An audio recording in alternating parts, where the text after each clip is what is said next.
Աստվածաշունչ Մատյանի ծննդոց գրքում եբրայերեն բնագրում Աստված բառը հոգնակի թվով է, իսկ նրա հետ գործածվող բայը եզակի, ինչը ցույց է տալիս 3 աստվածային անձերով մեկ աստվածությունը։ Սուրբ Երրորդության մասին ակնարկ կա Եսայու մարգարեության մեջ։ Սերովբենները փառաբանելով Աստծուն երգում են. «Սուրբ, Սուրբ, Սուրբ է զորությունների Տերը»։ Ըստ մեկնության Սուրբ բառն ամեն անգամ ասվում է Սուրբ Երրորդության յուրաքանչյուր անձի համար՝ Հայր Աստծու, Որդի Աստծու, Սուրբ Հոգի Աստծու, և մարգարեության այս հատվածը հիշվում է նաև Պատարագի երգեցողության մեջ։ Եվ այսպես Սուրբ Հոգի Աստված Սուրբ Երրորդության երրորդ անձն է։ Հավատո հանգանակում գրված է. «Հավատում ենք նաև Սուրբ Հոգուն, անեղին և կատարյալին, որ խոսեց օրենքի և մարգարեների և ավետարանների միջոցով, որն իջավ Հորդանանի վրա, քարոզեց առաքյալների միջոցով և բնակություն հաստատեց սրբերի մեջ»։ Սուրբ Հոգի Աստծո առաքելությունը երկրի վրա առավել քան հետաքրքիր ու խորհրդավոր է։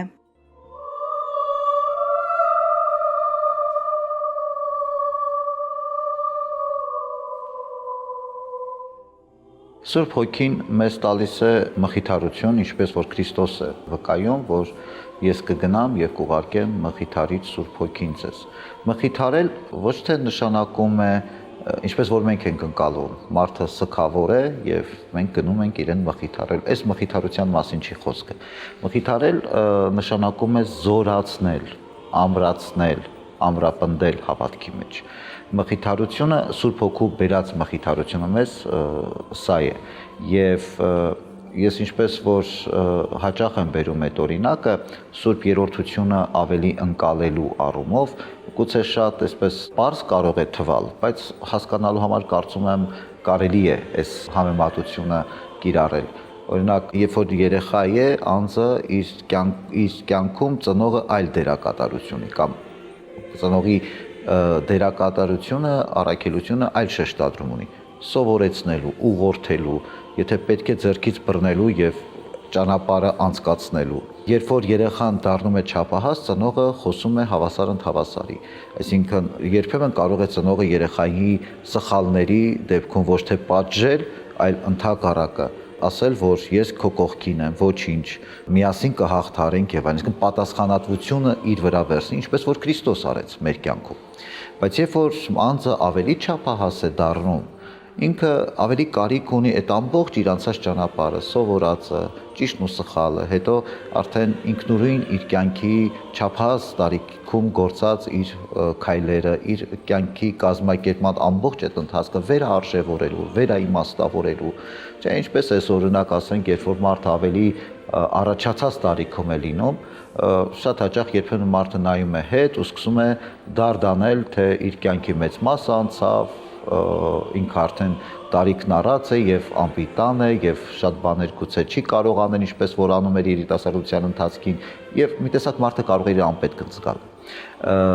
Բայց կարելի է նաեւ առաջ նայել, վերաարժևորել քո անցած կյանքը եւ շարժվել առաջ։ Այս Սուրբ Հոգին մեզ օգնում է այս ճանապարհին։ Ինքը մեզ զորացնում է մեր ամբողջ անցած ճանապարհը, մեր ամբողջ անցած կյանքը վերաիմաստավորելու, վերարժևորելու եւ նորովի մեր կյանքը արդեն այդ տարիքին համապատասխան մեր կյանքը կազմակերպելու եւ կառուցելու։ Այսինքն Սուրբ Հոգին եկավ մեզ ավելի աստվածային ճշմարտությունները, բոլոր այն ճշմարտությունները, որ հին կտակարանում կան, որը հետո վերաձևակերպվեց կամ վերաիմաստավորվեց Քրիստոսով, Սուրբ Հոգին եկավ բոլոր այս ճշմարտությունները մեր կյանքում ավելի ամրապնդելու, ավելի զորացնելու, ավելի դրանց իմաստը եւ խորացնելու եւ նաեւ որպեսզի մենք կրողը լինենք այդ ճշմարտությունների եւ այդ ճշմարտությունները մենք կարողանանք փոխանցել ավելի կրտսերներին։ Որքան էլ փորձում ենք Սուրբ Հոգի Աստծուն ներկայացնել մեզ հեշտ ու մոտ, միևնույն է, առաջանում է մի կատարյալ շփոթ եւ ճանաչելու առումով կարծես թե մարդու համար ամենաանմատչելին եւ ամենաանընկալելին հենց ինքն է, Սուրբ Երրորդության երրորդ անձը։ Նա մեզ ներկայանում է մերթ որպես հուր, մերթ որպես հրեղեն լեզու, մերթ որպես աղավնի, մերթ որպես ամպ, որպես հողմ ու քամի, որպես սաստիկ ձայն ու մխիթարիչ, որտեղ փնտրել ու գտնել, ինչպես ճանաչել նրան։ Իրականում շփոթի հարց չկա այստեղ, կարծում եմ։ Իհարկե շփոթը գալիս է նրանից, երբ որ անձը որոշակի հոգևոր գիտելիքների եւ հոգևոր փորձառության պակաս ունի։ Այստեղ գուցե շփոթը հնարավոր է։ Այո, Սուրբ Հոգին աղավնու տեսքով է հայտնվել մեր կյանքում, կրակի լեզուների տեսքով, հրեղեն ամպի եւ այլն, բայց բոլոր այս հայտնությունները Սուրբ Հոգու, ինչպես որ Աստվածության երեք անձերի բոլոր հայտնությունները ոչ թե գալիս են մեզ շփոթեցնելու, այլ ընդհակառակը մենք դրանով ավելի ենք բացահայտում եւ ավելիով ճանաչում ենք Սուրբ Հոգուն եւ Սուրբ Երրորդության երեք անձերին ընդհանուր առմամբ, բայց իրականում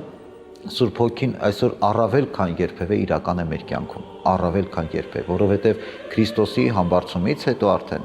Աստված Սուրբ Հոգին ուղարկեց մեզ եւ մենք այսօր ապրում ենք Սուրբ Հոգու այդ մխիթարության, Սուրբ Հոգու առաջնորդության, Սուրբ Հոգու շնորհների ներքո։ Սուրբ Հոգին այսօր մեզ տալիս է շնորհներ եւ ինչ չէ որ այսօր որևէ քրիստոնյա, որ մկրտվում է, ինքը դրոշմի խորհրդի միջոցով, Սուրբ Միրոնի միջոցով նաեւ ստանում է Սուրբ Հոգու շնորհներ, ինչպես ապրել իր կյանքը, ինչպես կազմակերպել իր կյանքը։ Եվ այս հրաշալի օրինակ է մեզ։ Օրինակ, եթե մկրտության խորհրդի մասին խոսք գնաց, եթե այս օրինակին անդրադառնանք, անձը գալիս է մկրտության, ինքը մաքրվում է ադամական մեղքից, Քրիստոսով ստանում է փրկության շնորհը, բայց երբեմն լինում է այնպես, որ չէ, մենք կարող ենք մաքրվել մեղքից, կանգնել ճիշտ ճանապարհին, բայց հետո նորից սայթակել եւ հետ գնալ։ Որպեսզի մենք այս ճանապարհի մեջ ամուր ու հաստատուն մնանք, մեզ պետք են հենց Սուրբ Հոգու շնորհները, որպեսզի Սուրբ Հոգին մեզ առաջնորդի։ Եվ այս իմաստով էլի սա աստվածային սիրո դրսևորումն է մեր կյանքում, Աստծո առաջնորդության դրսևորումն է եւ կրկին, երբ որ ասում ենք Սուրբ Հոգի, մենք ընկալում ենք Սուրբ Երրորդության երեք անձերը միաժամանակ։ Եթե Հայր Աստծուն եւ Որդի Աստծուն դիմում ենք հաճախ, հիշում մեր աղոթքներում կամ բարեխոսությամբ հայցում նրանց ուշադրությունն ու ողորմությունը, Սուրբ Հոգի Աստծուն ուղղակիորեն չենք դիմում եւ երևի թե ավետարանում որպես քավիչ, որդեգրիչ ու մխիթարիչ նրան հանդիպում ենք հիմնականում Քրիստոսի հրաշափառ հարությունից ու համբարձումից հետո։ Նրան մեր կյանքում հաճախակի չհանդիպելը կամ նրա շոշափելի ներկայությունը մեր կյանքում այնքան էլ հեշտ չնկատելը որևէ բան չի փոխում նրա առաքելության ու չարի դեմ մշտական պայքարի մասին մեր ընկալումներում։ Կարևոր չի մենք ինչ ենք ընդունում, Քրիստոսով ենք առաջնորդվում, Սուրբ Հոգով ենք առաջնորդվում, կարևորը որ Սուրբ Հոգին է մեզ առաջնորդում այսօր եւ խնդիրը հետեւյալն է, քանի որ մենք մարդեղացած Քրիստոսին ունենք մեր կյանքում, շատ ավելի մեզ հեշտ է ընկալել Քրիստոսի կերպարը, այս շատ ավելի ընկալելի է, շատ ավելի հասկանալի է յուրաքանչյուրիս համար։ Դրա համար մեր աղոթքները, անձնական աղոթքները շատ հաճախ ուղղված են Հայր Աստծուն, ուղղված են Քրիստոսին, բայց իհարկե եկեղեցական արարողակարգի մեջ, ինչպես ես ասացի, մենք ունենք ժամերգություններ, որտեղ որ մեր աղոթքները ուղղված են Սուրբ Հոգուն։ Պատարագի աղոթքների բավականին զգալի մասը, Սուրբ Պատարագի աղոթքների զգալի մասը ուղղված են Սուրբ Հոգուն, որովհետև Սուրբ Հոգին մշտապես ներկա է եղել, ինչպես որ Որդի Աստված, այնպես է Սուրբ Հոգին Հայր Աստծո հետ միասին մշտապես ներկա են եղել արարչության սկզբից մինչև մեր օրերը, մշտապես մարդկության կյանքում ներկա են եղել իրենց տարբեր դրսևորումներով։ Նայած թե տվյալ իրավիճակում Աստված ինչ միջամտություն կամ ինչ կերպ է դրսևորվել մեր կյանքում։ Մի դեպքում իբրև խրատող Հայր, մի դեպքում իբրև մեզ հասկացող, մեզ սիրող, ինչպես Որդի Աստվածն է, մի դեպքում իբրև առաջնորդող, իբրև խորհրդատու, իբրև մեզ մխիթարող, ինչպես որ Սուրբ Հոգին է։ Այսինքն այս իմաստով ընդհանրապես սա մարդկային ընկալումների խնդիր է, երբ որ ինչը մարդը ավելի շոշափելի է տեսնում, ավելի իր համար ընկալելի է, եւ դրա համար մենք սովորենք կամ ընդհանրապես դիմում ենք Տեր Աստված, այսինչ բանն եմ խնդրում քեզանից կամ այսինչ բանն եմ ակնկալում կամ կոնկրետ Քրիստոսին ենք դիմում, որովհետև Քրիստոս մեզ համար ավելի ճանաչելի է, բայց Սուրբ Հոգու առաջնորդությամբ մենք ապրում ենք այսօր։ Այդ չի նշանակում, որ Քրիստոս մեր կյանքում չկա այսօր կամ ընդհակառակը, հենց Քրիստոսի հավիտենականության ներկայության մասին է վկայում Սուրբ Հոգին մեր կյանքում։ Ավետարանում Սուրբ Երրորդության 3 անձերին մեկտեղված կարծես թե 2 անգամ ենք հանդիպում։ Առաջինը Քրիստոսի մկրտության պահին երկրորդը պայծառակերպության դրվագում, թե էլի կան պահեր, երբ Սուրբ Երրորդության 3 անձերը միասնաբար են ներկայանում մեզ։ Ավետարանում հիմնականում այս երկու դրվագներն են, որտեղ որ Սուրբ Երրորդությունը ամբողջապես բացահայտվում է մեզ մարդկանցս եւ այս երկու դրվագներում ամբողջական պատկերն է դրսևորում աստվածային տնօրինական խորհուրդների, որը որ մեզ կոչված է առաջնորդելու դեպի փրկություն, որովհետեւ բոլոր բացահայտումները, բոլոր հայտնությունները մեր կյանքում աստվածային մեկ կարևոր նպատակ ունեն մեզ մարդկանցս առաջնորդելու դեպի փրկություն, դեպի հավիտենականություն։ Ու ավելին գծված նոր կտակարանում այս երկու դրվագներն են, որտեղ որ Սուրբ Երրորդությունը բացահայտվում է մեզ մարդկանց եւ սրանք աստվածահայտնության ամենակարևոր դրվագներն են, խորհուրդներն են մեր կյանքում։ Հոգևորականներից շատ հաճախ լսում ենք. «Օժտվեք, գործեք կամ առաջնորդվեք Սուրբ Հոգու շնորհներով», բայց գրեթե չենք լսում Հայր Աստծու կամ Որդի Աստծու շնորհներով օժտվելու, գործելու, առաջնորդվելու մասին։ Սուրբ Հոգու որ շնորհների մասին է խոսքը։ Իրականում մենք նաև ասում ենք Աստծո շնորհներով, Քրիստոսի շնորհներով, իհարկե Սուրբ Հոգու շնորհների մասին, երբ որ մենք խոսում ենք, այդ շնորհները բնականաբար աստվածության շնորհներն են, որ մեզ բաշխվում են։ Եվ այդ շնորհները մեզ համար հնարավորություններ են Աստծո պատվիրաններով, Աստծո կամքի համաձայն ապրելու։ Եթե նորից գանք մկրտության խորհրդին, երբ որ Մյուրոնով դրոշվում է մարդու 9 զգայարանները, մենք ինչ ենք, հենց այդ շնորհներն ենք տալիս մարդկանց, բաշխում մարդկանց, Սուրբ Մյուրոնի միջոցով բաշխվում է մարդկանց, որով այդ մարդիկ այդ շնորհներով կարողանան իբրև քրիստոնյա մնալ։ Մկրտությամբ դարձան քրիստոնյա, բայց քրիստոնյա պետք է մնալ, որը շատ ավելի դժվար է։ Եվ այդ շնորհներն են, որ մեզ առաջնորդում են բարիք գործելու, սիրելու, ներողամիտ լինելու, աստվածային ճշմարտություններով ապրելու, բարությունը, սերը, հոգատարությունը, կարեկցանքը, այս բոլորը աստվածային շնորհներ են, որը տրվում են մեզ, որպեսզի մենք կարողանանք Աստծո կամքի համաձայն ապրելու։ Հովհաննեսի ավետարանում Տերն ասում է. «Բայց ես ձեզ ճշմարիտն եմ ասում, ձեզ համար ավելի լավ է, որ ես գնամ, որովհետև եթե ես չգնամ, Մխիթարիչը ձեզ մոտ չի գա, իսկ եթե գնամ, նրան ձեզ մոտ կուղարկեմ»։ Մարդը սգավոր է և Սուրբ Հոգի Աստծո առաքելությունը նրան մխիթարելու մեջ չէ։ Մխիթարել նշանակում է զորացնել, ամրացնել, ամրապնդել հավատքի մեջ։ Պարզվում է մարդկային ընկալումներում սգավոր մարդուն մխիթարելը նույնպես Սուրբ Հոգու շնորհներին ապավինելն է, հավատալը, հուսալը,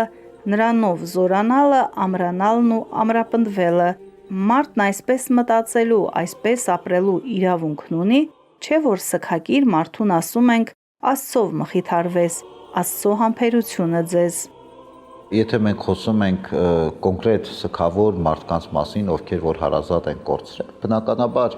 այստեղ շատ կարևոր է, երբ որ մարդիկ առաջնորդվում են հավատքով, առաջնորդվում են սիրով, առաջնորդվում են կարեկցանքով մեկը մյուսի նկատմամբ, եւ այս շնորհներն է, որ մեզ օգնում ու առաջնորդում են մեկս մյուսին մխիթարելու։